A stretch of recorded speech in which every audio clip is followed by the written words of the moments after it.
Hi guys, it's Jess from Honest Fiction, and welcome to the start of a reading vlog. So a few weeks ago, I reached out to Caitlin from TheLoveLibrarian and asked if she'd be interested in collabing reading new to me authors. So she's going to be reading one of my favorite authors that she's never read, and I'm going to be reading 3 books by Chloe Liese. So I'm going to be reading the first 3 books in the Bergman Brothers series. I know absolutely nothing about this series besides the fact that it's very popular on Bookstagram, and I've been wanting to pick it up for a while. So I am so excited for this reading vlog, and we should be dropping our video on the same day. So I will leave Caitlin's video linked down in the description below. Definitely check her video out. I love her content. And yeah, I am going to go get caffeine, run to Starbucks, and then I'm gonna start reading. So I will check in with you guys after I've read a little bit.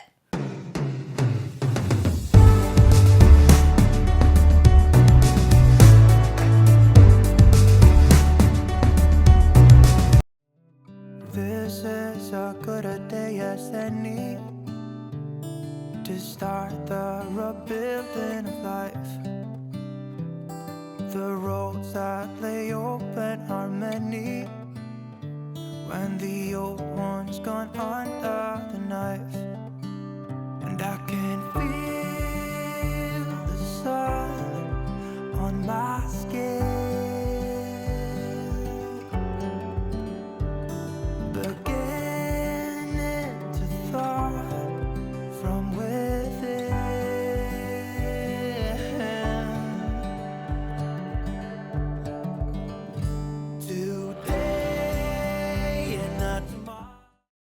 Alright guys, so I am halfway done the first book in the Bergman Brothers series, and I have lots of thoughts. So first up, I did not realize this was new adult. I don't know why I thought it was an adult romance, and typically I'm not a huge fan of new adult, only because they're normally set in college. The main characters are still kind of trying to find themselves, so they sometimes come off as a little immature.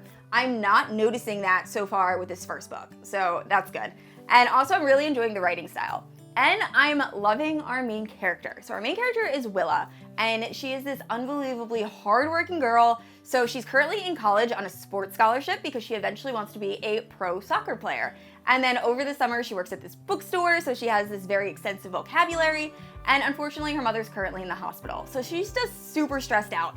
And then she becomes even more stressed when she finds out that she might be on academic probation because she's failing her business class, or she's about to fail her business class. So when the story first starts up, she's going to her professor and she's asking for copies of notes for a class she missed. And the professor is like, yeah, no, not gonna do it. So she immediately thinks the professor hates her. And then add insult to injury, the professor gives the boy sitting next to her the notes. So now she's furious. We find out the boy sitting next to her is Ryder. I love Ryder. He's described as a lumberjack, super attractive, 6'3", he's wearing flannels, and I think it's in California or someplace really hot, so he kind of stands out. And we also find out that Ryder had meningitis, I think, I might be wrong, but he had a disease that caused him to lose his hearing. So he has been deaf for the last 2 years, and he's really afraid of people just judging him. So the one thing about this book that I do not like, and it's gonna be a big issue, the entire first half of this book is miscommunication.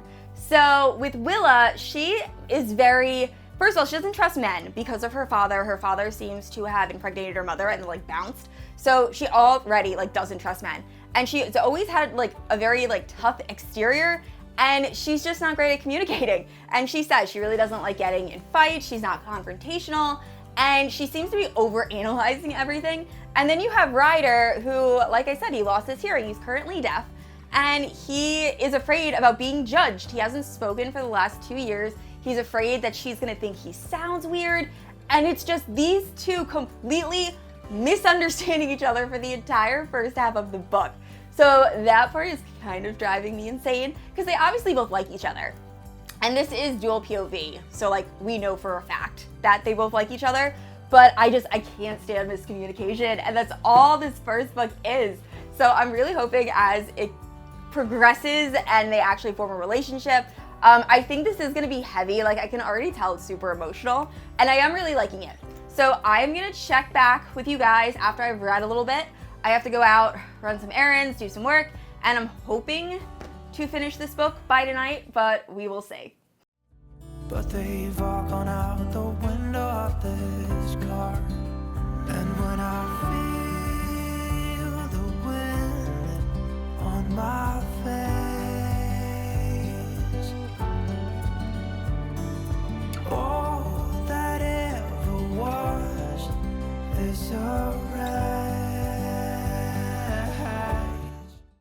Alright guys, so I just finished the first book in the Bergman Brothers series and started the second one. So the first one, I think I ended up rating 4 stars. I did really enjoy it. There is an emotional moment that happens towards the end of this book that completely wrecked me, and I knew it was coming, but still it really hurt. I just feel like this author was able to deal with some very emotional moments very, very well. And this is a slight spoiler. Our main character's mother has a terminal illness, and the love interest has like bonding moments with her towards the end of the book where he's reading her Pride and Prejudice, and I just loved those scenes. They were so like cute and endearing, and it was adorable. Overall, I did enjoy it.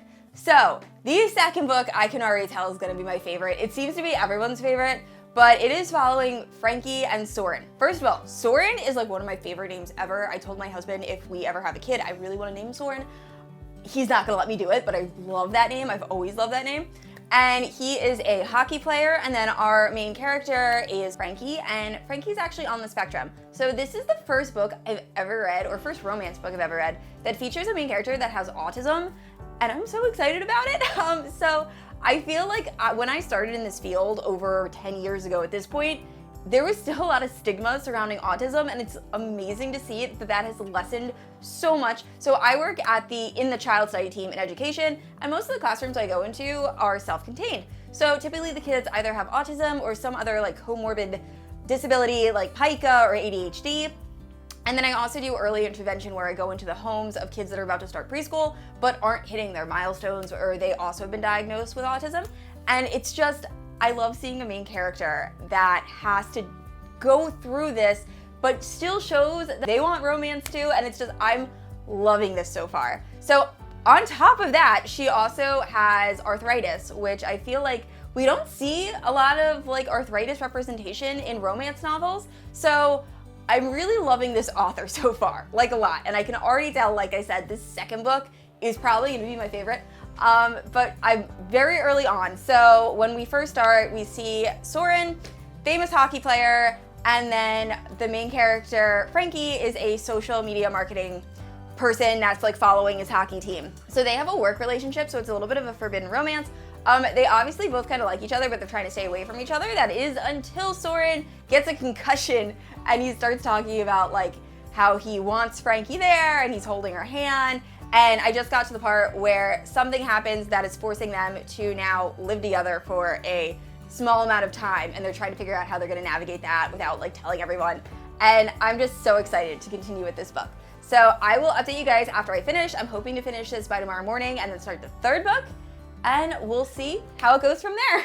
All right guys, so a few things. One, I filmed a halfway into book 3 update and my microphone was not plugged in, which is really a shame because book 3 ended up being my favorite out of all the books. Book 2 is still absolutely amazing, but book 3 was just unexpectedly emotional and so good. So I am so happy Caitlin picked Chloe Liese for the author for me to read, because I never would have picked up book 3. It is Marriage in Trouble, and that is just something I don't gravitate towards. And we're following Freya and Aiden, and Freya is the eldest of the Bergman siblings, and she's married to Aiden, who is the professor from the first book. And they've been married a while. Aiden has anxiety, and they are now trying to get pregnant, which is just amping up Aiden's anxiety. He also grew up in poverty, so he's trying to save money and just wants to make sure he's able to support a baby. So he's actually kind of drifting away from Freya, and Freya just feels like her husband doesn't care about her, and he's not being emotional, they're not going on dates, and he's kind of picking work over her. So there's a really funny moment where the Bergman brothers kind of kidnap Aiden, and they take him in a van, and they kind of hold an intervention being like, you need to woo our sister again. And then one of the brothers is like, here, read this romance novel. And it's Lisa Kleypas, and I'm pretty sure she's like a very well-known historical romance author. I don't read a lot of historicals, but that name, as soon as I heard it, I'm like, I think I know that name. But anyway, it was a really like nice comedic moment. And then the rest of the book is kind of serious. We are just following this marriage that is, like I said, in trouble. They go to counseling, which I absolutely love. I love when there's like no stigma surrounding counseling. That is something that a lot of people do, and as they should. And then after the counseling, they're kind of trying to like get back to where they were when they first started dating.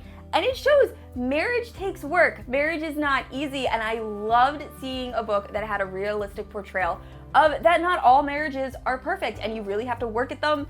And I loved it. And then they all go on vacation together, and Freya's kind of trying to hide the fact that she's having issues with her husband to her family, but obviously it's a very close family and they pick up on it like right away. And it was just such a good story. So I was crying multiple times. I was reading passages to my husband. So book 3 was by far my favorite. However, I'm loving the series as a whole so much. So even though this vlog is over, I still plan on reading the rest of Chloe Liese's books. I know there's a male-male romance, and then I really want to see Ziggy's book. I'm so interested to see who she ends up dating. And it just, I really enjoyed the series. So definitely, I'm so happy I discovered Chloe Liese. And after you finish watching this video, definitely check out Caitlin's video. I asked her to read Nicole Fiorina, the Stay With Me series, and I know she's gonna have some really strong opinions about that author or those books. So I will leave her link, or her video link down in the description below. And I said this already, I post new videos every Thursday and Sunday, and if you haven't yet, please like and subscribe. I will see you all next week. Bye!